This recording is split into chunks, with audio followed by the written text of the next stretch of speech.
Ευχαριστώ που είσαστε παρόντες για να μοιραστείτε μαζί μας μια εμπειρία η οποία έχει ξεκινήσει εδώ και 3 χρόνια στο πλαίσιο του Delphi Forum των Δελφών, το Delphi School.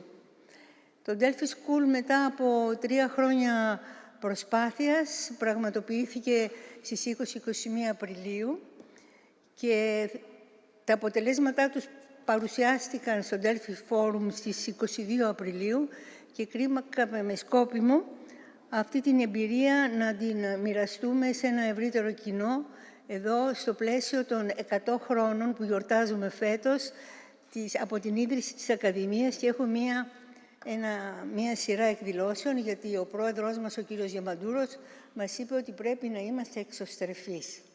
Και τι καλύτερη από άλλη εξωστρέφεια από το να είσαστε εσείς εδώ παρόντες, όλοι σας είσαστε διαλεγμένοι ένας και ένας, πομπή της γνώσης στην ευρύτερη ελληνική κοινωνία. Λοιπόν, σε αυτό το πλαίσιο, στην πρώτη φάση θα παρουσιάσουμε το Delphi School, όπως σας είπα, και στη συνέχεια θα προχωρήσουμε μετά από ένα μισάωρο περίπου διάλειμμα, παρουσιάζοντας μια άλλη εκδήλωση, η οποία πραγματικά ήταν εντυπωσιακή. Έγινε από τα άτομα τα οποία εργάζονται στην εστίαση στο νομό Μεσσηνίας και παρουσιάστηκε το πρόβλημα των σπόρων, της βιοποικιλότητος και τη σημασία που έχουν τα διάφορα είδη σπόρων τόσο για την υγεία όσο για την οικονομία και φυσικά για την πολιτισμική μας παράδοση. Έχοντας πει αυτά ως εισαγωγή, για να ελπίζω να το κάνω καλά. Ποιος θα με βοηθήσει? Ναι, ποτέ δεν τα καταφέρνω. Σε αυτό το πλαίσιο μέσα βλέπετε εδώ... τι πάτησες? Ωραία, ευχαριστώ. Εδώ βλέπετε όλοι μερικούς, όχι όλους, από τους ομιλητές οι οποίοι συμμετείχαν στο Delphi School, όπως σας είπα, τον περασμένο Απρίλιο. Και θέλω να σας πω ότι αυτή η εκδήλωση έγινε στο πλαίσιο μιας συνεργασίας μαζί με τη Σχολή Δημόσιας Υγείας του Πανεπιστημίου του Χάρβαρντ, του Κέντρου Έρευνας και Εκπαίδευσης στη Δημόσια Υγεία της Ακαδημίας Αθηνών, συνεπικουρούντος του Delphi Economic Forum και της εφημερίδος Καθημερινής, οι οποίοι μας βοήθησαν πάρα πολύ στην οργάνωση και στη διάχυση των θεμάτων τα οποία συζητήθηκαν.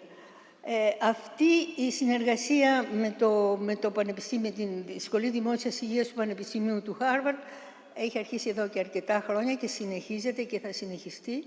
Και ο στόχος είναι να προωθηθεί, να υπάρχει μια συνεργασία για την προώθηση της επιστήμης και της εκπαίδευσης σε θέματα ευρύτερα δημόσιας υγείας, με η γνώση η οποία παράγεται τόσο από τους επιστήμονες που δουλεύουν στη διατροφική επιδημιολογία, όσο και αυτούς που δουλεύουν σε θέματα περιβαλλοντικά.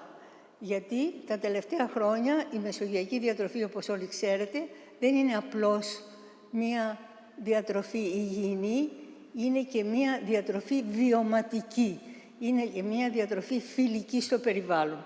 Και έτσι σε πλαίσιο αυτό υπάρχει ευρύ πεδίο συνεργασίας και δράσης. Στη συνέχεια, σε αυτό το πλαίσιο μέσα, είπαμε, πρώτη, για να είμαι ειλικρινή, συνάδελφοι από το Χάρβαρντ μου είπαν ότι βρε Αντωνία, εδώ είναι τόση πολιτική. Μιλάω όταν είμαστε στο περιβάλλον του Delphi Forum. Εμείς λέμε και από αυτά γίνονται πολύ λίγα πράγματα ή δεν γίνεται και τίποτα για ορισμένα θέματα.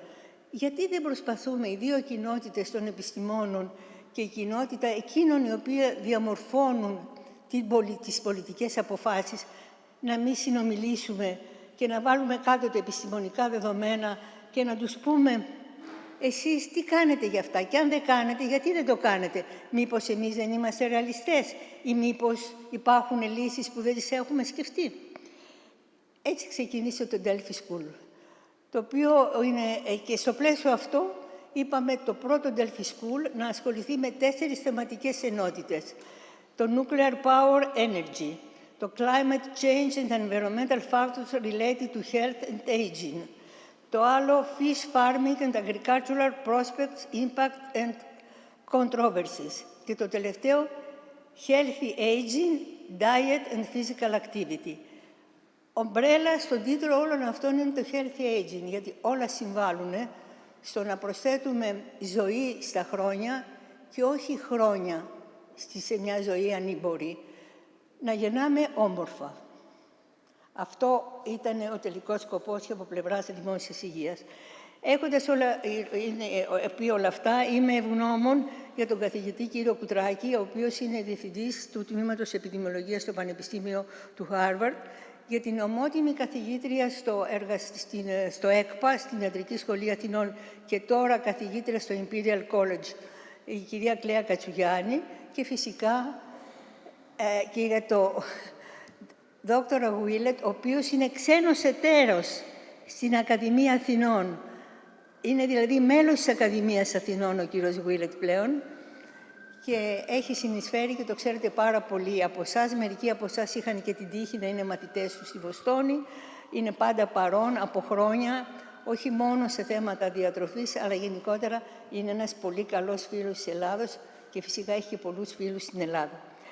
Έτσι, εγώ τελειώνω αυτή τη σύντομη εισήγησή σας, λέγοντας ότι αυτές οι συζητήσεις στα 4 αυτά θέματα, τα οποία παρουσιάστηκαν στο Delphi School στις 20 και 21 Απριλίου, τώρα το 2026, στις 22 Απριλίου παρουσιάστηκαν επισήμως στο Delphi Forum.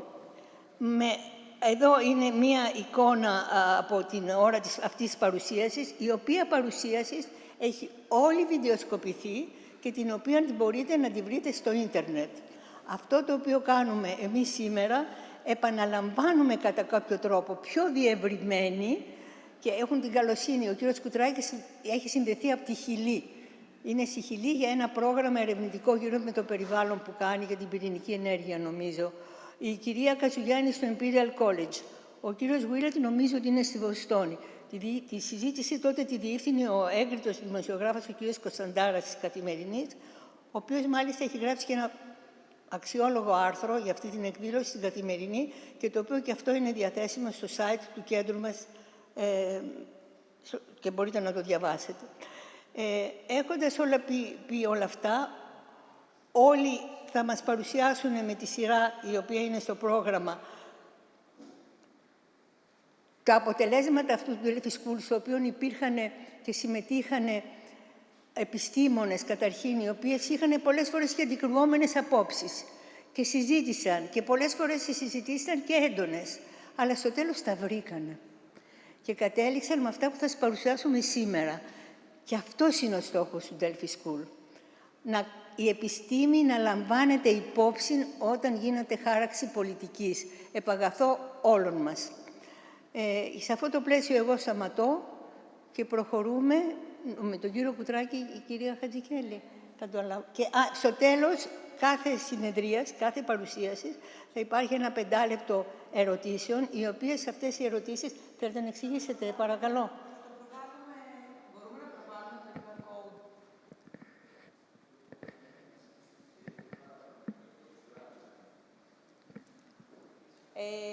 Μπορείτε να το σκανάρετε για να στείλετε τις ερωτήσεις σας. Ναι, μπορείτε να το σκανάρετε και να στείλετε τις ερωτήσεις σας γραπτά από το κινητό σας, τις οποίες η κυρία Χατζικέλη θα τις διαβάζει και θα μεταφράζονται αυτόματα για τους ομιλητές, οι οποίοι θα μπορούν να σας απαντούν. Δεν θα υπάρχουν δηλαδή μικρόφωνα. Θα είναι γραπτές οι ερωτήσεις σας μέσω του QR code. Εντάξει. Μπορούμε να προχωρήσουμε τώρα στον κύριο Κουτράκη. Ναι. Κύριε Κουτράκη, καλώς ορίσατε. Ευχαριστούμε, το εκτιμούμε από τη Χιλή. Τώρα τι ώρα είναι? 9, τώρα είναι 9 το πρωί εδώ. Με ακούτε? Ναι, σας ακούμε. Ο λόγος είναι σε εσάς. Ναι, μπορείτε να βάλετε την παρουσίαση ή θα τη βάλω εγώ από εδώ πέρα? Τώρα εδώ έχουμε... Ωραία. Βλέπετε? Για τις τεχνικές δυσχέρειες παρακαλούμε την ανοχή σας. Μιλάω για τους συναδέλφους οι οποίοι είναι συνδεδεμένοι ηλεκτρονικά. Είχαμε μια πτώση του ίντερνετ και όλα αυτά. Ελλάδα είναι εδώ, εντάξει. Κατανόηση και υπομονή. Ναι. Βλέπετε την παρουσίασή μου? Ναι.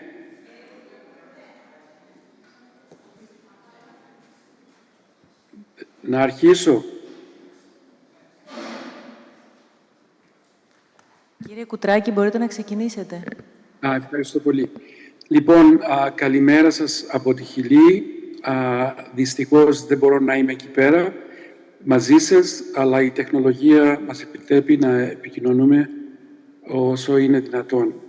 Ευχαριστώ την κυρία Τριχοπούλου, η οποία μας καθοδηγεί και μας δείχνει το δρόμο που η επιστήμη μπορεί να βοηθήσει για καλύτερες αποφάσεις και καλύτερες πολιτικές. Ευχαριστώ επίσης για την ευκαιρία που μου δίνετε να επαναλάβω την ομιλία που έδωσα στους Δελφούς. Επειδή τα slides που παρουσιάσαμε εκεί είναι στα αγγλικά, θα την κάνω την ομιλία στα αγγλικά, αλλά η συζήτησή μας στο τέλος μπορεί να είναι στα ελληνικά. Ευχαριστώ πολύ για την κατανόησή σας. The topic of this session was nuclear energy in Greece, opportunities and challenges. It was a panel of 4 individuals who are related, who are interested in this technology, and in this presentation, I will discuss their views.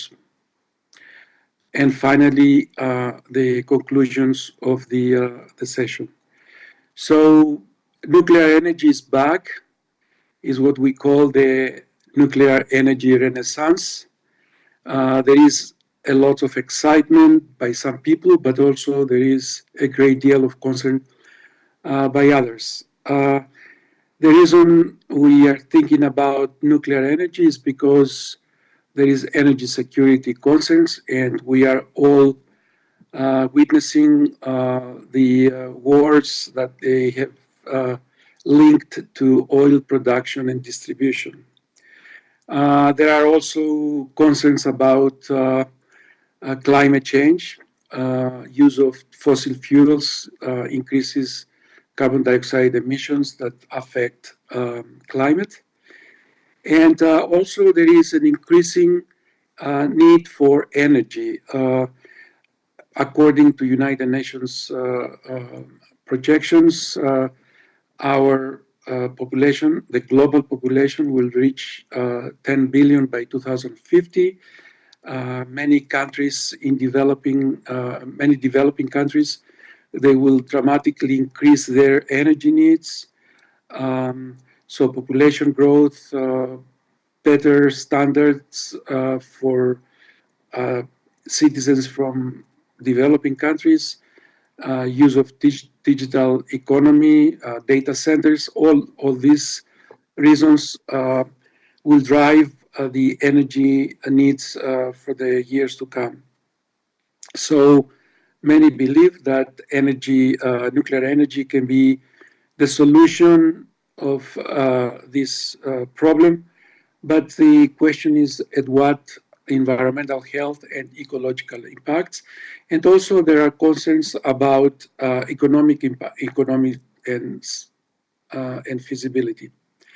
So I was the first to present. I talked about the studies we have done that they relate proximity to nuclear power and cancer and neurodegenerative risk. Also, we are finding mortality and other types of outcomes.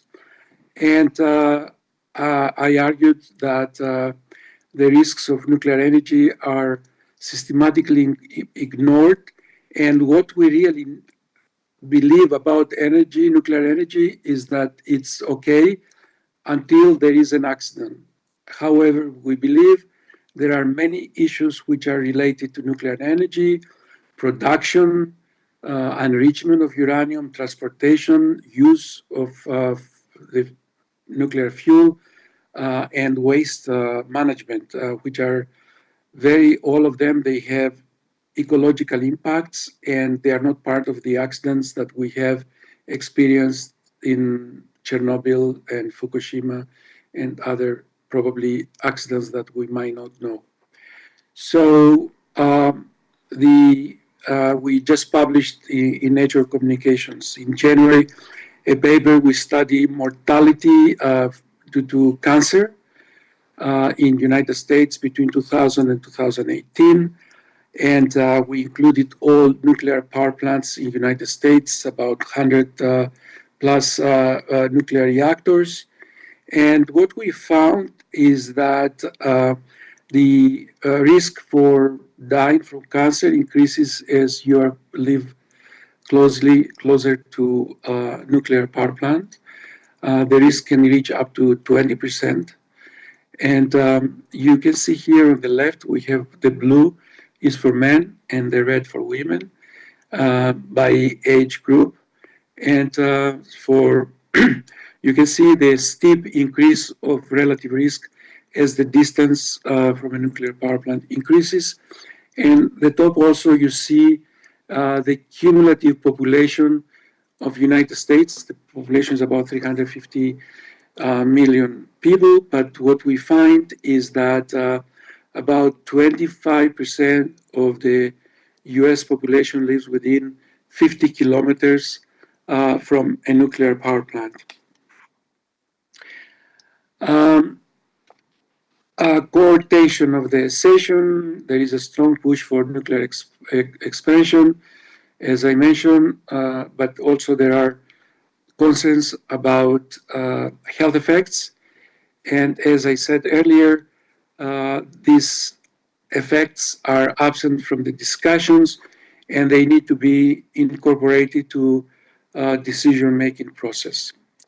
We had also presentations from proponents of nuclear energy. Dr. Laskar he's the president of Dion Policy Institute, a think tank of Greek Americans, or Greeks who live in America, better. And they are interested in promoting nuclear energy. He made the case that small modular reactors, they will be cheaper, easy to develop and implement. And also he said that smaller versions of these nuclear reactors can be used as energy sources for marine, the boats, the tankers. As you know, Greeks are very much involved in the shipping industry, and this can be a replacement of fossil fuels. And then we had Professor Platias from University of Piraeus. He acknowledged the potential of SMRs, and he also talked about the geopolitical benefits that Greece can become energy independent. I'm not sure how that can be the case, because in Greece we do not produce uranium, which is the raw material for nuclear energy. 90% of the enriched uranium is produced in Russia. So basically, and this is my personal opinion, it's not Professor Platias' opinion. So instead of being dependent on the Middle East, we will be dependent on Russia. So I don't see much about the geopolitical independence.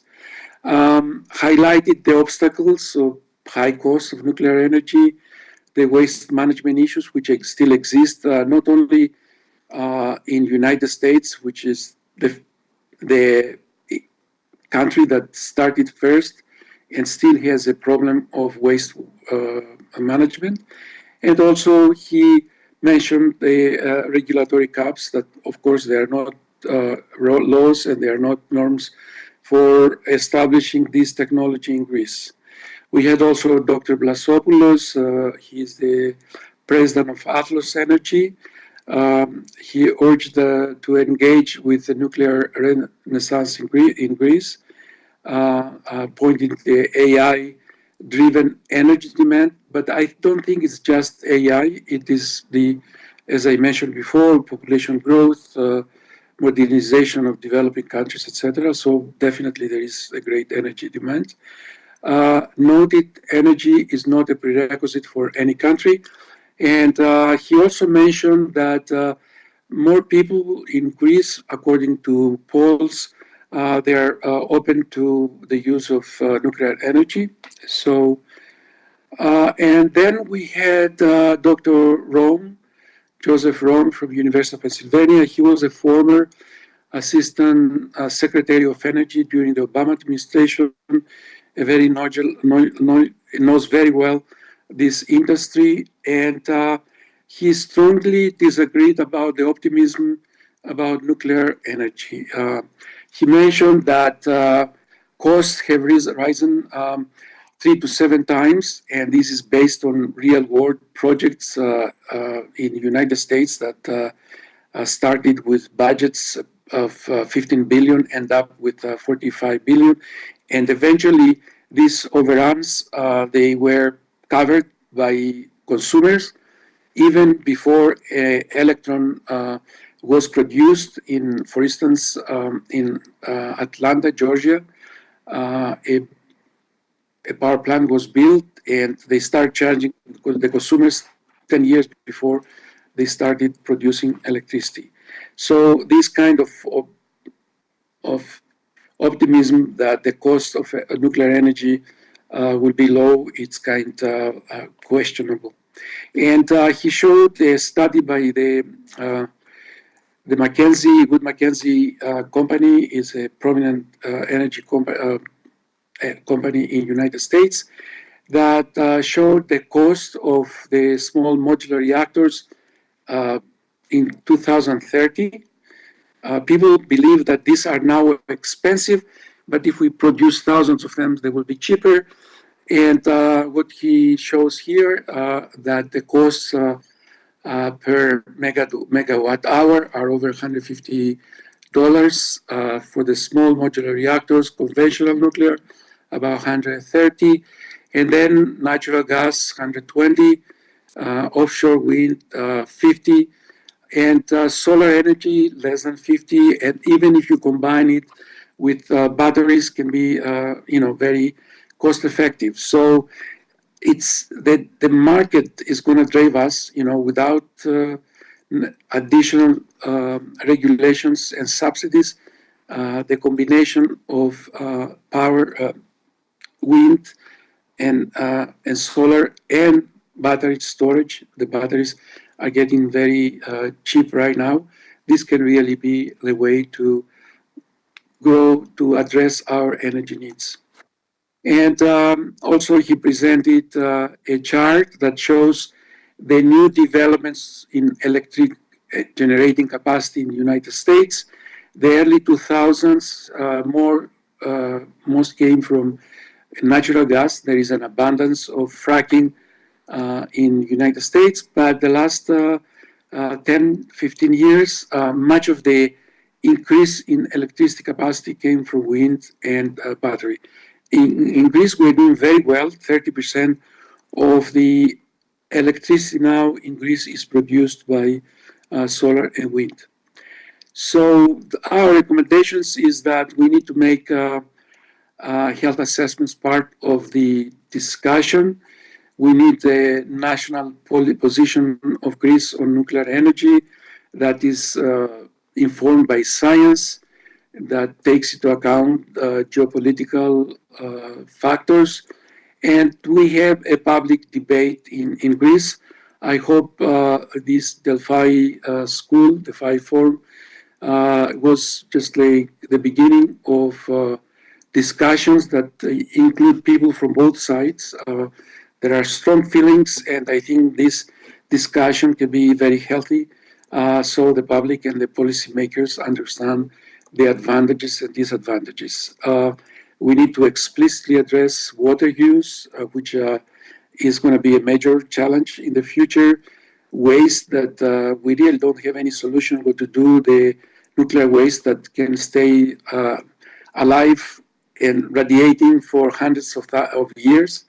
And also what kind of regulations we need to approve these plants. So nuclear renaissance is tied to SMRs. There are questions about the viability, the flexibility, and the economic viability. There are still questions that we really need to address. We need as I said earlier, a kind of regulatory framework that will really allow these projects to be economically sustainable and also with minimum environmental, ecological, and environmental health impact. So I think that really summarizes our discussions and the results, the conclusions we presented to the forum. Thank you for your attention.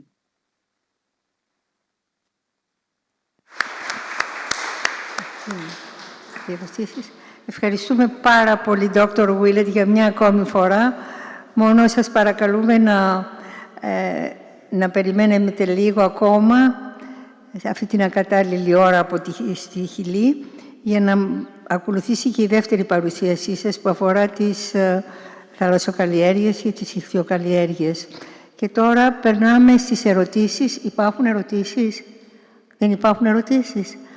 Άρα προχωρούμε στην επόμενη συνεδρίαση, η οποία είναι η κυρία Κατσουγιάννη, νομίζω. Κυρία Κατσουγιάννη, ο λόγος σε εσάς. Κυρία Κατσουγιάννη, όπως σας είπα, είναι διακριμένη στην Αθήνα καθηγήτρια στο ΕΚΠΑ, στην Ιατρική Σχολή του Πανεπιστημίου Αθηνών, και σήμερα είναι επίσης καθηγήτρια στο Imperial, όπου βρίσκεται αυτή τη στιγμή. Κυρία Κατσουγιάννη, ο λόγος σε εσάς. Ευχαριστούμε. Ευχαριστώ πάρα πολύ για την ευκαιρία που μου δίνετε να παρουσιάσω. Με ακούτε? Ναι, πολύ καλά. Ωραία. Θα περάσουμε τώρα σε μια άλλη θεματική ενότητα, στην κλιματική αλλαγή και τους περιβαλλοντικούς παράγοντες που σχετίζονται με την υγεία και με την υγιεινή στη μεγάλη ηλικία, όπως ανέφερε η κυρία Τριχοπούλου στην αρχή. Εγώ θα σας μιλήσω στα ελληνικά, παρόλο που τα slides μου είναι στα αγγλικά, και να δούμε πώς θα τα καταφέρουμε με τη μετάφραση. Στο slide που βλέπετε, μάλλον με συγχωρείτε πολύ, πρώτα να αναφέρω και εγώ τους ομιλητές που είχαμε στην σχετική θεματική ενότητα. Εκτός από μένα, ήταν, όπως βλέπετε στο κάτω μέρος της διαφάνειας, ο μεταδιδακτορικός ερευνητής, ο κύριος Δημήτρης Ευαγγελόπουλος, ο καθηγητής του ΕΚΠΑ στην αλλεργιολογία, ο κύριος Νίκος Παπαδόπουλος, ο κύριος Αλαχμάτ Μπάρακ, που είναι από το Χάρβαρντ στη Σχολή Δημόσιας Υγείας, και ο κύριος Μανώλης Κογεβίνας, που είναι από το IS Global της Βαρκελόνης, ένα μεγάλο Ινστιτούτο που δραστηριοποιείται σε περιβαλλοντικά θέματα. Στην διαφάνεια που βλέπετε υπάρχουν όλα τα θέματα, είναι από μια έκθεση της Παγκόσμιας Οργάνωσης Υγείας. Υπάρχουν όλα τα μπερδεμένα και πολύπλοκα θέματα που αφορούν την κλιματική αλλαγή και την υγεία. Με κόκκινα βέλη βλέπετε αυτά με τα οποία ασχοληθήκαμε εμείς, βεβαίως όχι όλα. Είναι μια πάρα πολύ μεγάλη δουλειά να ασχοληθεί κανείς με όλα και δεν θα μπορούσαμε τίποτα να το καλύψω σε λίγα λεπτά. Βλέπετε λοιπόν, καταρχήν στο αριστερό μέρος της διαφάνειας, τους παράγοντες που κάνουν τις ομάδες τους πληθυσμούς ευάλωτους. Τέτοιοι παράγοντες μπορεί να είναι δημογραφικοί, καταρχήν η ηλικία που αναφέρθηκε ήδη, γεωγραφική, θα το εξηγήσω αυτό καλύτερα στη συνέχεια, και η υποκείμενη υγεία των πληθυσμών. Τα έκτακτα περιστατικά που σχετίζονται με την κλιματική αλλαγή, όπως είναι παραδείγματος χάρη καύσονες, οι πλημμύρες κλπ., είναι επίσης σοβαρά θέματα στην έκθεση. Επίσης, η ατμοσφαιρική ρύπανση που συνεργεί με τα θέματα της κλιματικής αλλαγής. Και επίσης αναφερθήκαμε στο θέμα των πληθυσμών που είναι σε κίνδυνο και πώς αυτά συνδέονται με τα συστήματα της διατροφής. Στο κάτω μέρος βλέπετε με ποιες εκβάσεις υγείας, με ποια προβλήματα υγείας σχετίζεται η κλιματική αλλαγή. Και αυτό είναι ένα πολύ μεγάλο φάσμα, πολύ ευρύ. Καταρχήν με τα ατυχήματα και την θνησιμότητα που σχετίζεται με τα έκτακτα γεγονότα, όπως είναι οι καύσονες και οι πλημμύρες που ανέφερα προηγουμένως, αλλά και γενικότερα η θνησιμότητα σχετίζεται με την αυξημένη θερμοκρασία και τη μειωμένη θερμοκρασία, θα το πούμε αυτό. Με τα νοσήματα του αναπνευστικού συστήματος, με λοιμώδη νοσήματα, με την κακή διατροφή που προκύπτει ως συνέπεια της κλιματικής αλλαγής, αλλά και με χρόνια νοσήματα, θα αναφερθούμε περισσότερο σε αυτά, και ένα σημαντικό θέμα που δεν πρέπει να το αγνοούμε είναι τα προβλήματα της ψυχικής υγείας. Τι βλέπουμε εδώ? Εδώ βλέπουμε τη σχέση θερμοκρασίας και θνησιμότητας, η οποία ακολουθεί ένα σχήμα, ας το πούμε με το λατινικό χαρακτήρα U. Δηλαδή, όταν πηγαίνουμε σε χαμηλές θερμοκρασίες έχουμε αυξημένη θνησιμότητα και όταν πηγαίνουμε σε υψηλές το ίδιο. Και ο πάτος, το κάτω σημείο αυτού του U σχήματος, είναι η θερμοκρασία που σχετίζεται με την ελάχιστη θνησιμότητα. Τι βλέπουμε σε αυτό το slide που έχει ενδιαφέρον? Τα U που βλέπουμε, δηλαδή οι συσχετίσεις που βλέπουμε, είναι από διάφορες πόλεις της Ευρώπης. Οι κόκκινες γραμμές, καμπύλες, είναι από τις πόλεις της Νότιας Ευρώπης και οι μαύρες είναι από τις πόλεις της Βόρειας Ευρώπης. Βλέπουμε λοιπόν ότι η θερμοκρασία που σχετίζεται με την ελάχιστη θνησιμότητα ποικίλει ανάλογα με το συνηθισμένο κλίμα σε κάθε πόλη. Στη Νότια Ευρώπη έχουμε μεγαλύτερη θερμοκρασία να σχετίζεται με την ελάχιστη θνησιμότητα και στη Βόρεια Ευρώπη το αντίστροφο. Άρα ο πληθυσμός δημιουργεί μια μακροχρόνια προσαρμογή στο συνηθισμένο κλίμα στο οποίο βρίσκεται.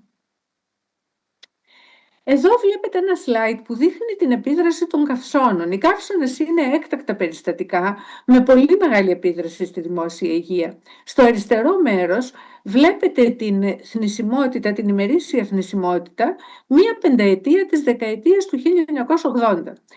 Τον Ιούλιο, τέλος Ιουλίου του 1987, είχαμε έναν πολύ σοβαρό καύσωνα στην Ελλάδα και εκεί βλέπετε ένα τρομερό σημείο αύξησης της θνησιμότητας, ένα μεγάλο μέγιστο στη θνησιμότητα που είναι πραγματικά εντυπωσιακό. Ενώ στο δεξί βλέπετε αντίστοιχες συσχετίσεις από τον καύσωνα του 2003 στη Γαλλία. Οι συσχετίσεις είναι αναπόλη. Βλέπετε επίσης εντυπωσιακές αυξήσεις στη θνησιμότητα, κυρίως στις πόλεις που είναι πιο πυκνοκατοικημένες, δεν είναι λιμάνια, δεν είναι κοντά στη θάλασσα και γενικώς όσο μεγαλύτερες είναι οι πόλεις και όσο πιο αστικοποιημένες, τόσο μεγαλύτερα είναι τα προβλήματα που υφίστανται από τους έκτακτους αυτούς καύσωνες. Το φαινόμενο της αστικής θερμικής νησίδας, όπου στις πόλεις λόγω της δόμησης και της πολεοδομίας δεν κατεβαίνουν οι θερμοκρασίες τη νύχτα και ανεβαίνουν και περισσότερο την ημέρα, δημιουργεί πολύ μεγαλύτερες επιδράσεις σε σχέση με τις μη αστικές περιοχές. Αυτή λοιπόν η προσαρμοστικότητα του πληθυσμού, στην οποία αναφέρθηκα στην αρχή, έχει πολλές διαφορετικές όψεις. Στο αριστερό κομμάτι της διαφάνειας βλέπετε ορισμένες από αυτές. Πρώτα, πόσο χρονικό διάστημα παίρνει αυτή η προσαρμογή να γίνει? Είναι κάτι για το οποίο δεν έχουμε έτοιμη απάντηση αυτή τη στιγμή.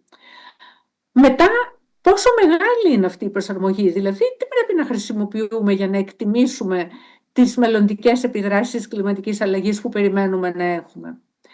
Ποιοι παράγοντες περιβαλλοντικοί και γεωγραφικοί παίζουν ρόλο? Ποιοι παράγοντες της συμπεριφοράς μας παίζουν ρόλο? Μήπως εμείς αλλάζουμε συμπεριφορά ανάλογα με την αλλαγή του κλίματος και προστατευόμαστε από την υπερβολική έκθεση? Μήπως κάνουμε τεχνολογικές προσαρμογές, όπως πολύ γνωστό είναι ότι αυξάνεται η χρήση του air condition, το οποίο προστατεύει από την έκθεση στην υπερβολική ζέστη, αλλά έχει και παρενέργειες, αυξάνει το φαινόμενο της αστικής θερμικής νησίδας και επίσης μπορεί να μειώνει την προσαρμοστικότητα των ατόμων όταν τελικά εκτίθενται σε αυτές τις πολύ ψηλές θερμοκρασίες. Στη συνέχεια αναφέρθηκα ήδη στους παράγοντες ευαλωτότητας. Επίσης να αναφερθώ και στο θέμα των πολιτικών για την κλιματική αλλαγή, για την προσαρμοστικότητα στην κλιματική αλλαγή, οι οποίες είναι σημαντικές και παίζουν ρόλο, θα το δούμε στη συνέχεια, αλλά πρέπει να γίνουν με πιο οργανωμένο τρόπο και με μεγαλύτερο εύρος και με μεγαλύτερη χρήση των τεκμηρίων που παράγονται από την επιστημονική έρευνα. Και τέλος υπάρχει και φυσιολογική προσαρμογή, εγκληματισμός όπως λένε οι φυσιολόγοι, που και αυτό οδηγεί σε μια μεγαλύτερη προσαρμογή στα φαινόμενα που ήδη συμβαίνουν και έρχονται και στο μέλλον. Σε αυτή τη διαφάνεια να δείτε λιγάκι ότι το θέμα των τουριστών που παίζει ρόλο στην Ελλάδα, οι τουρίστες μας έρχονται συχνά από πιο ψυχρά κλίματα και μπορεί να έχουν μεγαλύτερη ευαλωτότητα στους καύσωνες και στις ψηλές θερμοκρασίες και θα πρέπει ίσως οι πολιτικές μας να αναφερθούν σε αυτούς κατά ιδιαίτερο τρόπο. Επομένως, αφού η αυξημένη θνησιμότητα σχετίζεται και με τις χαμηλές θερμοκρασίες και με τις υψηλές, με την κλιματική αλλαγή θα πάμε σε θερμότερο κλίμα. Άρα δεν θα προστατευτούμε από την θνησιμότητα που οφείλεται στο κρύο. Βλέπετε εδώ λοιπόν 3 slides με διαφορετικά σενάρια για την κλιματική αλλαγή. Η μαύρη γραμμή είναι η καθαρή επίδραση. Τελικά δηλαδή θα έχουμε επιβάρυνση ή θα έχουμε προστασία.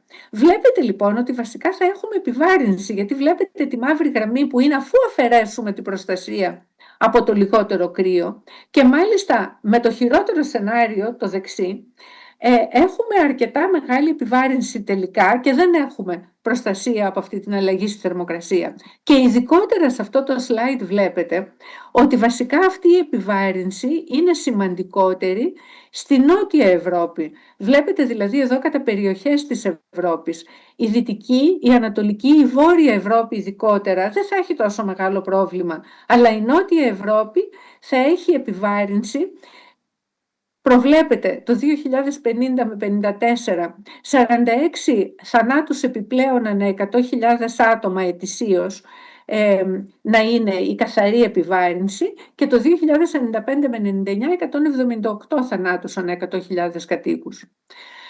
Εδώ βλέπετε ότι πραγματικά συνεργούν οι επιδράσεις της θερμοκρασίας, της υψηλής θερμοκρασίας στη θνησιμότητα, συνεργούν με τις αυξημένες τιμές ρύπανσης. Όταν έχουμε λοιπόν, εδώ στο slide δείχνει, όταν έχουμε αυξημένες συγκεντρώσεις όζοντος, η επίδραση της υψηλής θερμοκρασίας είναι ακόμα μεγαλύτερη και με έναν τρόπο, όπως βλέπετε, αρκετά εντυπωσιακά αυξανόμενο.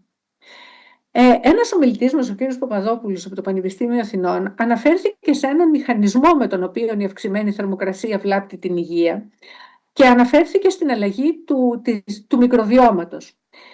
Σε αυτή την περίπτωση η ευάλωτη ομάδα στην παρουσίασή του είναι τα άτομα με αλλεργίες ή με άσθμα. Τόνισε ότι η αλλαγή του μικροβιώματος σχετίζεται με την εμφάνιση και την εξέλιξη πολλών χρόνιων προβλημάτων υγείας και επομένως οι πολιτικές μας θα πρέπει να στοχεύσουν να έχουμε σταθερότητα στο μικροβίωμα, που είναι ένας σημαντικός μηχανισμός. Τι έχουμε κάνει λοιπόν στο παρελθόν, τι έχουμε στο παρόν και τι περιμένουμε στο μέλλον. Έχουμε ήδη αρκετή τεκμηρίωση για τις επιδράσεις της κλιματικής αλλαγής στην υγεία. Όμως, παρότι έχουν εφαρμοστεί ορισμένες πολιτικές, αυτές δεν είναι τόσο οργανωμένες όσο θα θέλαμε να είναι και δεν υπάρχει σχέση που περιμένουμε να υπάρχει μεταξύ των τεκμηρίων που προκύπτουν από την ερευνητική μας δραστηριότητα και των πολιτικών που θα πρέπει να σχεδιαστούν. Στο μέλλον, λοιπόν, θα χρειαστούμε μεγαλύτερη πληροφόρηση και ευαισθητοποίηση στους πληθυσμούς μας, να βελτιώσουμε την ποιότητα της ατμόσφαιρας στους εσωτερικούς χώρους, να ακολουθούμε υγιεινή διατροφή, γιατί αλληλεπιδρά και προστατεύει από τις επιδράσεις της κλιματικής αλλαγής στην υγεία, να υποστηρίξουμε περισσότερη έρευνα, γιατί υπάρχουν κενά στη γνώση μας, και να εστιάσουμε στη πραγματοποίηση των πολιτικών που ενδιαφέρουν και που έχουν αποτέλεσμα. Έχουν αποτέλεσμα λοιπόν αυτές οι πολιτικές. Αυτό είναι ένα slide με δημοσίευτα στοιχεία δικά μας που δείχνει σε 2 παρόμοιους καύσονες, ο ένας ήταν το 87 που έχω ήδη αναφερθεί και ο άλλος ήταν το 2021. Αυτοί οι καύσονες ήταν του ίδιου μεγέθους, της ίδιας διάρκειας, περίπου δεκαήμερη, μεγάλοι καύσονες, και περίπου την ίδια εποχή, τέλος Ιουλίου. Ο καύσωνας του 2021 οδήγησε σε 50% αύξηση στη θνησιμότητα. Πάρα πολύ μεγάλη αύξηση, τρομερό γεγονός για τη δημόσια υγεία. Αλλά θέλω να σας πω ότι ο καύσωνας του 1987 οδήγησε σε 243% αύξηση στη θνησιμότητα, πολύ μεγαλύτερη. Άρα ναι, έχει υπάρξει κάποια προσαρμογή, μπορεί να οφείλεται σε όλες αυτές τις απόψεις της προσαρμογής που ανέφερα στην αρχή και σίγουρα οφείλεται και στις πολιτικές που έχουν γίνει στο μεταξύ για την ευαισθητοποίηση του πληθυσμού σε κάποιο βαθμό, επίσης και σε άλλες παραμέτρους που έχουν εφαρμοστεί είτε από τον πληθυσμό είτε από την πολιτεία. Επομένως, από την επιστήμη πηγαίνουμε στα τεκμήρια, από εκεί στις πολιτικές. Από εκεί, και αυτό είναι το σημαντικότερο βήμα που τονίστηκε στην ημερίδα μας, από εκεί λοιπόν στην πραγματοποίηση των πολιτικών, ώστε να προκύψουν τα ωφέλη για την υγεία. Ευχαριστώ πάρα πολύ. Είμαι ανοιχτή σε ό,τι ερωτήσεις θέλετε και αν θέλετε, και έχω τα email μου, αν θέλετε να μου στείλετε απορίες ή οτιδήποτε σε οποιαδήποτε φάση. Ευχαριστώ πολύ. Ευχαριστούμε πολύ, κυρία Κατσουγιάννη, για μια ακόμη φορά. Υπάρχουν ερωτήσεις? Όχι? Ξέρετε, το σύστημα είναι QR και πρέπει να γράφετε τις ερωτήσεις στο κινητό σας και τις βλέπουμε μετά εδώ στην οθόνη. Γιατί αν δεν υπάρχουν ερωτήσεις θα προχωρήσουμε στον επόμενο ομιλητή, που πάλι είναι ο κύριος Κουτράκης. Κύριε Κουτράκη, μας ακούτε? Είσαστε έτοιμος? Δεν σας ακούω. Σας ακούω και είμαι έτοιμος. Εκεί μπορείτε να περιμένετε λιγάκι, γιατί βλέπω εδώ ότι έχουμε κάποιες ερωτήσεις. Ναι, ευχαριστώ. Τι συμβαίνει, κυρία Χατζηγέλη? Έχετε μία ερώτηση. Έχω μία ερώτηση, παρακαλώ, βεβαίως. Πού είναι. Έχουμε δουλειά, άρα προς τα ποια... Τι είναι, διαβασίστε παρακαλώ. Έχουμε μία ερώτηση που λέει, άρα προς τα ποια κατεύθυνση θα πρέπει να υποστηρίξουμε την έρευνα? Για την κυρία Κατσουγιάννη. Προς ποια κατεύθυνση θα πρέπει να υποστηρίξουμε την έρευνα? Κυρία Κατσουγιάννη, για σας. Είναι μία πολύ καλή ερώτηση. Υπάρχουν αρκετά κενά ακόμα στην τεκμηρίωση. Ένα που θα αναφέρω εγώ, γιατί ήταν και στις διαφάνειές μου, που νομίζω ότι είναι εξαιρετικά χρήσιμο, είναι να κατανοήσουμε πόσοι πληθυσμοί προσαρμόζονται στην κλιματική αλλαγή και ποιες είναι ακριβώς εκείνες οι μεταβλητές, εκείνοι οι παράγοντες που βοηθούν στην καλύτερη προσαρμογή. Αυτό δεν το ξέρουμε και αυτό μας εμποδίζει να κάνουμε καλές εκτιμήσεις για τις μελλοντικές επιδράσεις της κλιματικής αλλαγής. Είναι ένα σημαντικό θέμα και θα ήθελα να το τονίσω. Άλλη ερώτηση? Υπάρχει κάποια άλλη ερώτηση, παρακαλώ? Όχι, δεν υπάρχει. Ναι, η κυρία... Η κυρία Γκρίτζαλη είμαι, η κυρία Τριχοπούλου. Κυρία Κατσουγιάννη, συγχαρητήρια για την πολύ... Δεν έχουμε προφορικές ερωτήσεις. Είναι μόνο γραπτές, παρακαλώ. Τι λέτε? Δεν έχει το QR code, η κυρία Γκρίτζαλη. Δεν έχετε, ναι. Καλώς. Παρακαλούμε. Συγχαρητήρια, κυρία Κατσουγιάννη, για την εξαιρετική παρουσίαση. Θα ήθελα να σας ρωτήσω για εσάς, ποιος είναι ο πιο σημαντικός αναδυόμενος κίνδυνος που συνδέεται με την κλιματική αλλαγή στο πεδίο των Sustainable Food Systems? Ευχαριστώ πολύ. Κυρία Κατσουγιάννη. Θα παρακαλούσα την κυρία Τριχοπούλου να απαντήσει για τα συστήματα διατροφής. Εγώ δεν είμαι τόσο ειδική σε αυτό. Οπότε, κυρία Τριχοπούλου, μήπως θα θέλατε εσείς να αναλάβετε αυτή την απάντηση? Θέλετε γιατί νομίζω αναφέρθηκε σε εργασίες του κυρίου Παπαδόπουλου ότι η διατροφή αλλάζει το μικροβίωμα και αλλάζοντας το μικροβίωμα αλλάζει τις ευαισθησίες. Και τώρα είμαστε στην εποχή των όμιξ και από εκεί περιμένουμε περισσότερη έρευνα. Γιατί οι ενδείξεις υπάρχουν ήδη βάσει της έρευνας που έχει γίνει και στην Ελλάδα, σε εμάς. Και φυσικά και αλλού, αλλά και στην Ελλάδα. Εντάξει. Ευχαριστώ πολύ, κύριε. Υπήρχε στην διαφάνεια και μια αναφορά σε μια εργασία του κυρίου Παπαδόπουλου για αυτό το θέμα. Τι λέει? Οπότε υπάρχει κάτι άλλη ερώτηση? Να προχωρήσουμε στον κύριο Κουτράκη. Έχεις άλλη? Έχει άλλη μία. Έχει άλλη μία. Ποια είναι? Για να τη δούμε στο κράτη. Διαβάσω. Ναι, διάβασετε. Έχει ληφθεί υπόψη της τεχνολογικής ανάπτυξης στην προσαρμοστικότητά μας, π.χ. τα κλιματιστικά, μπορούμε να τα μετρήσουμε? Ακούσατε, κυρία Κατσουγιάννη, την ερώτηση? Ναι. Έχουν γίνει ορισμένες μελέτες που δείχνουν... Να την επαναλάβουμε? Την άκουσα την ερώτηση. Εσείς με ακούτε? Ναι. Ναι, έχουν γίνει ορισμένες μελέτες που δείχνουν ότι τα κλιματιστικά προστατεύουν τους πληθυσμούς από την έκθεση στους καύσωνες, στις πολύ υψηλές θερμοκρασίες. Ταυτόχρονα όμως έχουν εγερθεί και αμφιβολίες για το γεγονός ότι όταν υπάρχουν πολλά κλιματιστικά αυξάνεται το φαινόμενο της αστικής θερμικής νησίδας. Βεβαίως είναι ενεργοβόρα, τουλάχιστον με την υπάρχουσα τεχνολογία. Ελπίζουμε ότι εκεί υπάρχει περιθώριο βελτίωσης και επομένως μπορεί να δημιουργηθεί άλλου τύπου πρόβλημα, υπερβολική ζήτηση ενέργειας δηλαδή. Και επίσης ένα άλλο ζήτημα που δεν έχει εξεταστεί είναι αν όταν οι άνθρωποι ζουν εντελώς σε κλιματισμένους χώρους κατά τη διάρκεια μεγάλης ζέστης, προφανώς προστατεύονται. Αλλά αν για λόγους πολιτιστικούς ζουν κάποιο χρονικό διάστημα, κάποιες ώρες της ημέρας σε κλιματιζόμενο χώρο και μετά βγαίνουν έξω και εκτίθενται σε πολύ ψηλές θερμοκρασίες, δεν ξέρουμε αν αυτό τους εμποδίζει να προσαρμοστούν και μήπως τυχόν έχουμε μεγαλύτερες επιδράσεις. Αυτό είναι κάτι που δεν έχει εξεταστεί και είναι στα πλαίσια των κενών που ανέφερα για την προσαρμοστικότητα που πρέπει να μελετηθούν περισσότερο. Ευχαριστώ. Υπάρχει κι άλλη? Όχι, μόνο αυτή ήταν. Περιμένουμε λίγο, πως υπάρχει κάποια άλλη που δεν έχει έρθει ακόμα. Άρα προχωρούμε στον κύριο Κουτράκη. Κύριε Κουτράκη, ο λόγος σε εσάς. Ευχαριστούμε, κύριε Κατσουγιάννη.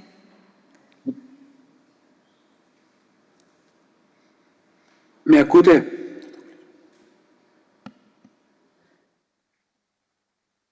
Με ακούτε?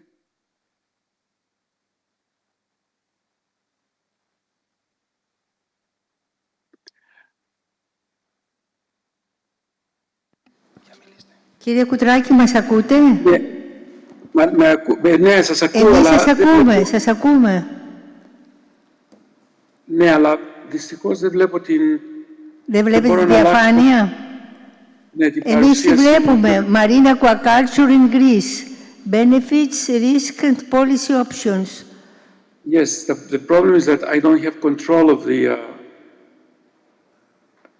I'm going to stop sharing 1 second and then come back again. Μήπως να σας διαβάζουμε εμείς, εσείς τις διαφάνειες έχετε? Όχι, τώρα είμαι εντάξει. Απλώς δεν μπορούσα να έχω control στη...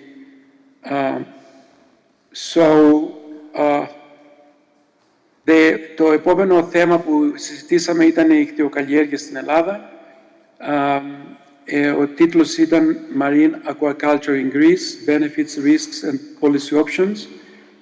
We had a panel of 6 scientists, Dr. Hayek, Assistant Professor at New York University, Dr. Rollins, Senior Policy Advisor at the Royal Society of England, Ms. Emily Jones, Research Assistant at University of Southampton, England, Professor Karakassis from the University of Crete, and Dr. Katerini Litra, a veterinarian at the Hellenic Aquaculture Producers Organization. So we had representations from the academia and the industry as well.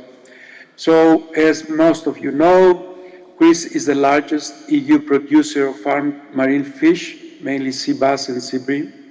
Thousands of cages, mostly in sheltered bays, make agriculture a key export sector in Greece. Strong contributor to jobs and income in remote areas and island communities. Creates direct jobs on farms and in processing, and indirect costs for boats and companies that they produce equipment and services, and also provides a more stable year-round employment than the seasonal employment we have for tourism. So it is really concerning that there is a proposal to increase production in Greece by a factor of 25, and you can see here the major areas where there are plans to expand aquaculture. And of course, there are concerns about environmental sustainability, whether there is regulatory oversight, what are the rights of people and owners of hotels and homes near the coast, if these companies are economically sustainable, and also how this industry can affect tourism, which tourism also has its own environmental impacts. Here you see right now the aquaculture covers almost 1,000 hectares, and it is proposed to multiply this by 24 times, which is a tremendous increase with potential environmental impacts. So we already know that there are environmental problems in coastal zones. Many farms are located in semi-enclosed bays with limited water exchange, so all pollution created stays there for a while. There are many environmental pressures like organic waste and nutrients. They can cause eutrophication, which is and low oxygen concentrations that create anaerobic processes, which are odorous. There is seabed degradation under the cages because there is sedimentation of foods and feces from the fish, and also there is harm to seagrass meadows, and these are very important. They are areas where there is active biology in the marine environment, and also they are important sinks of carbon dioxide, which is a greenhouse gas. So there is great evidence that there is great damage to Posidonia in areas where the farming is very close. Here you see the potential impacts on the ecosystem, the feces, the excess of food, the chemicals, antibiotics, and other types of substances they use. And on the right, you see a healthy Posidonia and Posidonia under fish cages, and you can see the obvious damage of this area. Here is a satellite picture. I think it's Lesbos in Greece, where there is a damage of the Posidonia and waste plume downstream the facilities, the fish farm facilities. So can you imagine what's going to happen if we multiply this by 24 across the Greek coastal areas? There are no EU standards, so each country has its own regulations, and Greece fares very poorly. There is an index that is used to compare practices across countries. This is the distance from the shore. The industry wants to be very close to the shore because there are no currents, and also the waters are shallow, and therefore they don't have to go out and fish in the deep sea and in the deep marine environment. But being close to the seashore, it's a problem because it really affects the quality of bathing waters and also the odors and the physical appeal of these farms. It's not very appealing. So there are other criteria like the maximum allowance of biomass, the nutrient output. It's very important to mention that in Greece we mostly raise fish, which is carnivorous, and it takes 1 to 4 or 5 kilos of small fish to raise 1 kilo of sea bream or sea bass. So the mass balance is not very favorable, and this, of course, has a major impact where fishing or small fish in in Morocco, near Morocco, or in Africa. They take all these cheap, small fish that is used to feed the poor populations. They bring it to Greece or Spain. They make a firama, like a feed for the fish, the dry, and of course, that's not sustainable. So Greece is not faring well. In Greece, you can go as close as you want near the coastal area, whereas in Cyprus, you need to be 4 kilometers away, and the same for Turkey. So even Turkey has better regulations than Greece. There are also health concerns that people don't really talk much in Greece, although we use a lot of farm fish. There is a great deal of antibiotics use. Sedatives, these are carnivores and they eat each other, and they are in enclosed cages running around, which creates a lot of stress for these species. So they need to use them to use sedatives so they can relax and don't attack each other. Also, because there is growth of lice and other bacteria and pathogens, there is a very large use of disinfectants like formaldehyde, for instance. There is also a potential impact of because these are in bays and there is municipal waste that effluents from the land to the seashore. These effluents can be mixed with the waters and contaminate the fish. Also, the contaminated seawaters around the seabeds, they can affect, the people who swim near these facilities. It's very important that there is systematic toxicological testing of farm fish in Greece.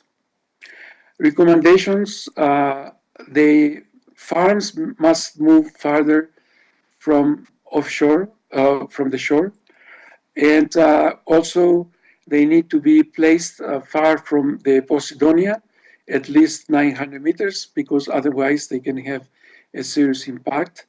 It is required to have baseline monitoring and then continuous monitoring to see the degradation of the environment. There is also a big issue in Greece right now. Many companies go out of business, but they cannot remove the old gauges because it's expensive, and also they lose the subsidies. So you can continue receiving money even if you don't produce fish, as long as you have this equipment out in the ocean. So now we have thousands of cages abandoned in Greece. There is no regulations to remove them. And can you imagine when we have 24 times more production, how many abandoned cages will be out there in the Aegean Sea and the Ionian Sea? Also, we need to have mandatory seabed cleaning. Usually there is many tires or nets or a lot of stuff that settles to the bottom of the sea. And of course, the companies must be responsible to restore the environment. We need tight control and transparency. We need to report what chemicals are used for raising these species. We need to promote best practices and waste management. Another big issue is the use of fish to raise fish. That is not sustainable. So this industry needs to be based more on proteins that they are produced from plants, plant-based proteins, as compared to the animal-based proteins. We really need to price the environmental externalities. We don't only look at the profits, but also we have to take into account the adverse effects on environment and, of course, the people. this is the end of my presentation. Thanks for your attention, and I'll be happy to answer any questions you might have in Greek, στα ελληνικά, είτε στα αγγλικά.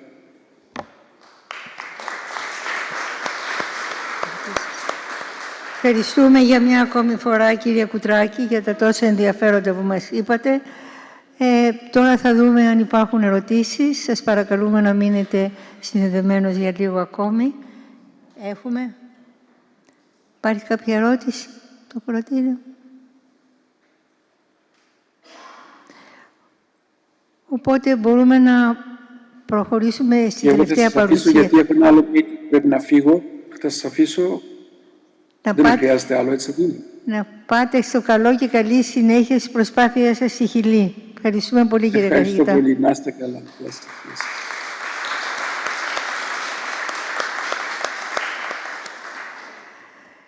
Και τώρα έχω τη χαρά και το προνόμιο να παρακαλέσω τον κύριο Γουίλετ, ο οποίος, όπως γνωρίζετε, είναι διεθνής προσωπικότητα. Είναι εκείνος ο οποίος εμπνευστής του Eat Lancet προγράμματος, της πλανητικής διατροφής και πολλών άλλων. Παρακαλώ, κύριε Γουίλετ, ο λόγος σε εσάς. Good, thank you. Yes, I'm going to talk about healthy aging. We had a very useful meeting in Delphi with input from my colleague Heike Bischoff-Ferrari from Switzerland and colleagues from Greece. And I'm going to provide a brief summary of what we talked about. We can look at aging from many different perspectives. For research, we often look at fundamental processes such as oxidative damage, insulin resistance and inflammation, glycosylation of proteins, DNA mutations, epigenetic methylation, telomere shortening. But if we're looking at this from a clinical perspective, we study diseases that are age-related, such as cancer and cardiovascular disease, cataracts, frailty, which is the condition of, at older ages, losing weight and becoming weaker. Very importantly, and I think probably of great interest to all of us, cognitive decline and dementia, very strongly age-related. And then we can look at the opposite, healthy aging, which means good function plus the absence of disease. One of the major manifestations of the aging process is the loss of lean mass or muscle mass, which goes down with increasing age if we don't do anything differently. In other words, keep our activity and our diet the same. Why this goes down with age is still not clear, but it is related to the decline in anabolic hormones such as testosterone. If we continue to eat the same number of calories and keep our physical activity the same, but our muscle mass is declining, then of course we will be gaining fat mass and our total weight will be going up, at least until somewhere around 60 or 65 years of age. And then our loss of muscle mass dominates and weight actually goes down on average at older ages. So we've looked at this issue of weight gain that's age-related in our large cohort studies. These are 3 large studies our group has been conducting actually since 1976, where we are tracking almost 300,000 men and women in 3 large cohorts. We communicate every 2 years to update information on weight, and then every 4 years as we go along, collecting data on diet and physical activity, and of course, keeping track of incidence of all major diseases, cancers, cardiovascular disease, and now dementia. I do want to acknowledge that this is the work of many people. I've listed some here, but really hundreds of people have contributed to this ongoing research. So when we look at change in weight as we age, we do see a very strong relationship between change in weight, specifically gain in weight, and many outcomes. Here we're looking at a composite of major outcomes, which is cancer, heart disease, diabetes, and other major causes of disease or premature death that's not related to trauma. And what we see here is with even quite small gains in weight, this is 2.5 to 5 kilograms or 5 to 10 kilograms, we can see a significant increase in this composite of major chronic disease. And it's really linear. The more weight we're gaining, the more is our risk of this adverse outcome. So one of the really important factors in helping reduce the consequences of aging is to do everything we can to avoid this creep in weight with age. Now, of course, that's not so easy. So how do we minimize our gain in weight with age? We've also looked at factors in our diet that are related to weight gain. This is looking at change in weight at 4-year intervals during this follow-up in over 80,000 people who we've been tracking. So the foods we see related to more gain in weight are potato chips, potatoes or French fries, processed meats, unprocessed red meat, butter, sweets and desserts, refined grain.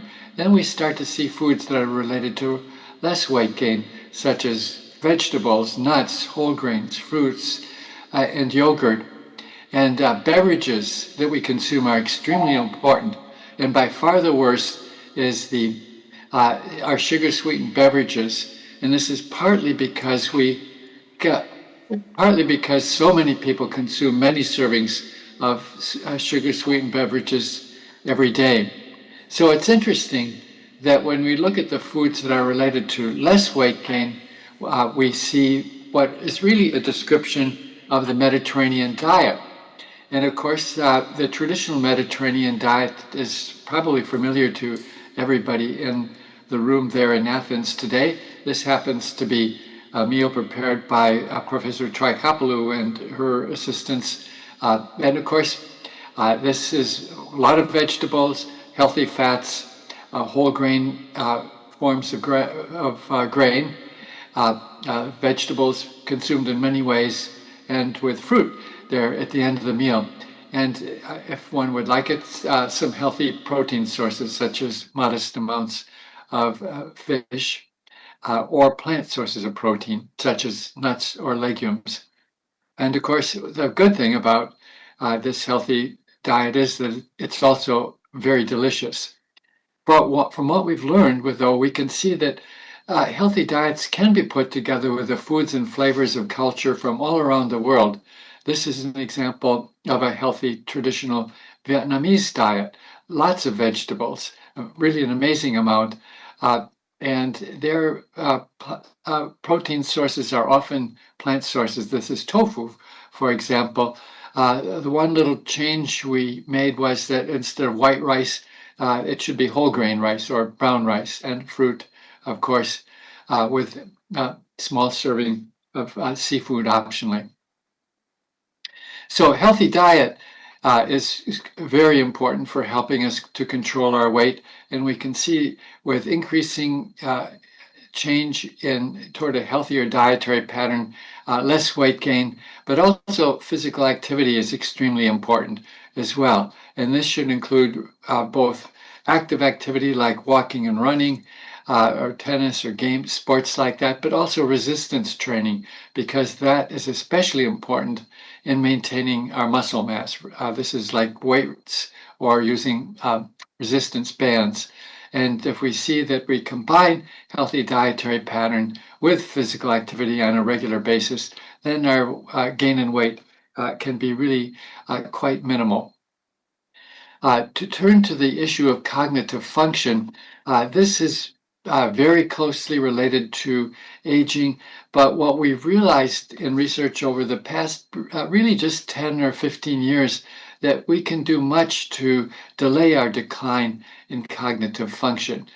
This, for example, is in our large cohorts again. And one of the points I'd like to make is that this process of decline in cognitive function probably really starts when we're young adults.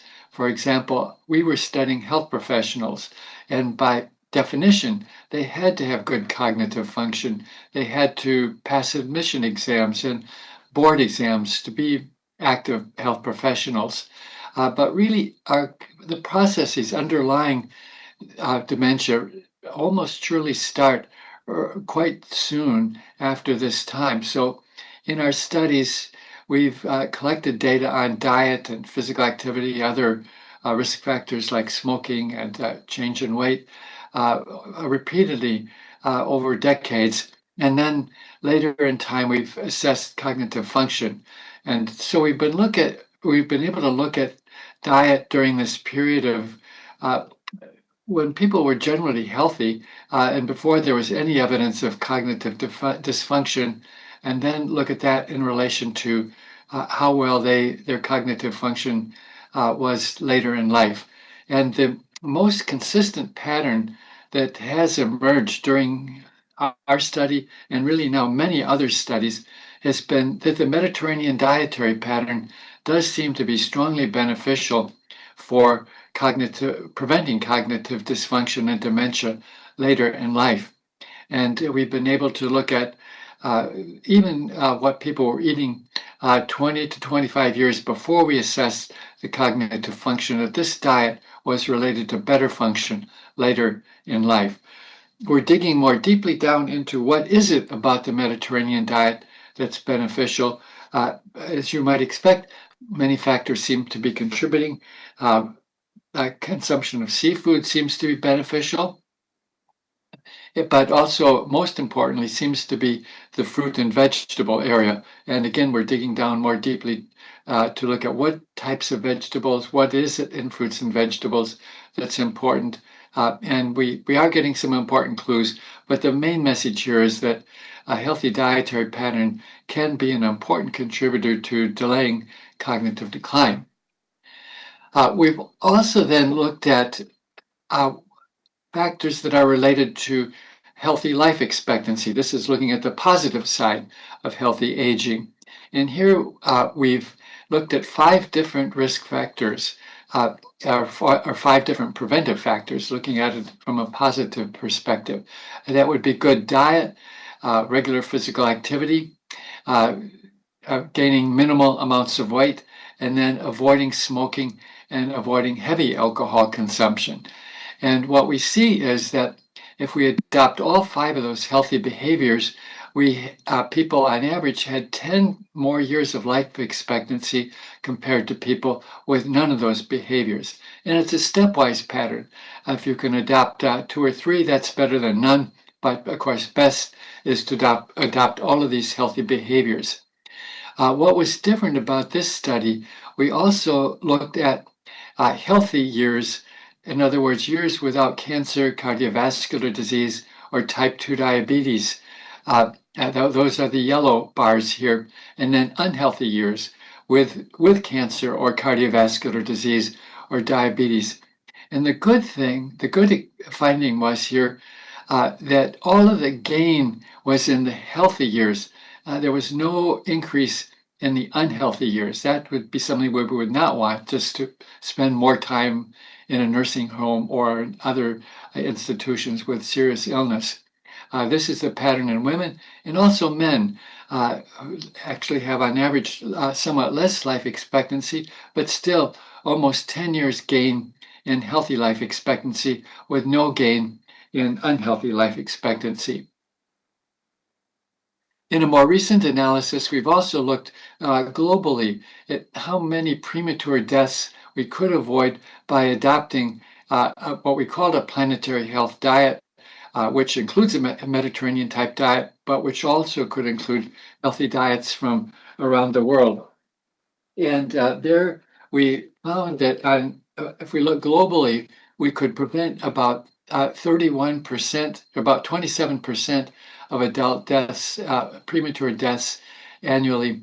That's about 15 million premature deaths per year. In the United States, our diet is a little less healthy than average diets globally, so there was more potential for prevention, about 31% of adult deaths. Even though Greece has a healthier diet than average, still we could see about 16% of premature deaths could be avoided. And of course, I think everyone has been aware in recent years, there has been a shift from the healthy traditional diets toward modern industrial diets. And that is something, that shift is certainly to be prevented. And Professor Trychopoulos has done a lot of work and I think shifting opinion that actually some of those traditions were better than some of the modern behaviors, including more fast food and more sugar-sweetened beverages. I also wanted to go back to the issue of climate change, which Professor Κουτράκης and Professor Katsuyani talked about. I think everyone attending there today is very much aware that climate change is a huge crisis facing the world. And the major cause is the use of fossil fuels. But the food system also contributes about 1/3 of greenhouse gas emissions. So we need to work both, most urgently, of course, at reducing fossil fuel consumption and shifting to green energy. But we also have to pay attention to the contribution from our food systems as well. And the good news is this shift toward a healthy traditional diet, the planetary health diet, Mediterranean diet, has much less impact on the environment, much less contribution to climate change because it emphasizes plant sources of protein instead of animal sources of protein, particularly red meat and dairy foods are the major contributors from the food system to climate change. And finally, I wanted to put this in the bigger context that I understand that Socrates was the first person to point out that no man is an island and we cannot exist and cannot exist in a healthy state just with our own behavior, and the point that the environment around us has a huge impact on our well-being. And that very much applies to diet. And I'm going to just point that out here a little bit, that as an individual in the middle, we, of course, ultimately decide what we do put in our mouth. But what we put in our mouth on a daily basis is strongly influenced by layers of external factors. Our social environment, and our family, our relatives, our foods, our peers have a lot to do with what we eat ourselves. Sometimes it's a bad influence, but sometimes it can be a good influence. Our physical environment, our community settings are also very important. Schools, the foods that are served there and our teaching of nutrition, fast food, adverse impacts, healthcare system should be influencing and doing more to guide us toward healthier foods, but not doing nearly enough. Our grocery stores, convenience stores, vending machines, malls, exercise facilities. If we don't have places, safe places to walk, play, exercise, it makes it much more difficult to be physically active. Restaurants, work sites, neighborhoods, all of these have great influences on what individuals ultimately consume. And then the macro system, the media, the role models, advertising, culture, social norms, government, and this includes critically policies, the access to food and availability, affordability, very important. Of course, our agricultural systems, economic policies, and architectural policies that can influence the possibilities and support for physical activity. So the point here is that we are we're connected as individuals with all of these other factors, and that everyone has a role, no matter where they are, to help promote better diets that will contribute enormously, along with physical activity, to healthy aging. Thank you.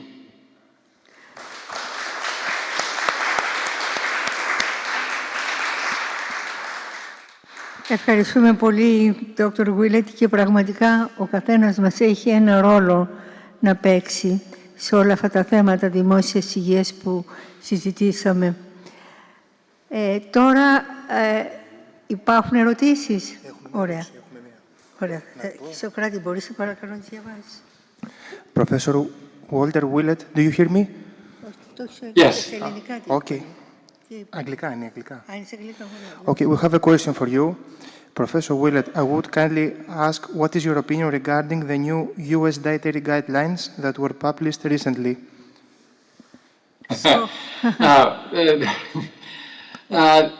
Of course, if you don't believe in climate change, you could probably believe in those dietary guidelines. But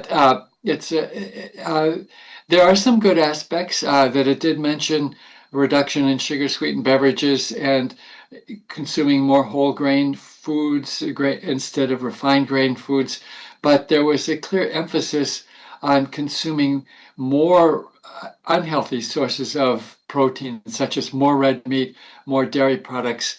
And also they said consuming healthy fats, but they emphasized in healthy fats butter, beef tallow.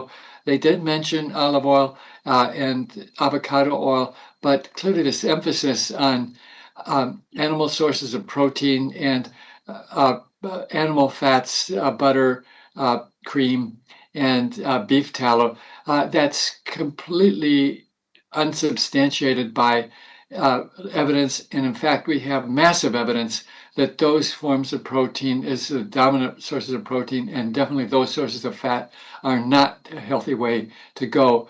And they completely ignored the environmental impacts of those foods, which of course we can't have healthy people with a healthy environment. So both the direct effects of consuming that dietary pattern that's being promoted and also the indirect effects by adversely increasing climate change would be certainly the wrong direction in which we should be going.